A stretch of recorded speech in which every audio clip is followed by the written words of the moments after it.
దేవునికి స్తోత్రములు. మీ అందరికీ నా వందనములు. ఈరోజు దేవుని వాగ్దానము. ఈ దీవెనలన్నీ నీ మీదకి వచ్చి నీకు ప్రాప్తించును. ద్వితీయోపదేశకాండం 28వ అధ్యాయం 2వ వచనం.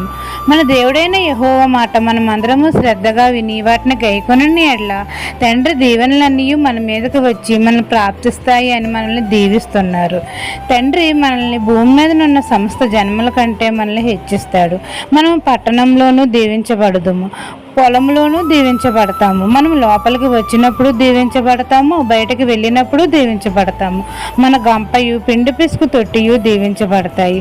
మన కొట్లలోనూ మనం చేయు ప్రయత్నంలన్నిటిలోనూ మనకు దీవెన కలిగినట్లు యెహోవా ఆజ్ఞాపిస్తాడు. ఇవన్నీ మన దేవుడైన యెహోవా మాట విన్న ఎడల ఈ దీవెనలన్నీ మన మీదకు వచ్చి మనకు ప్రాప్తిస్తాయి. ఈ దిన వాగ్దానం మీ నా జీవితంలో నెరవేరాలని కోరుకుంటూ దేవుని సువార్త పరిచర్యలో మీ సహోదరి. ఆమెన్.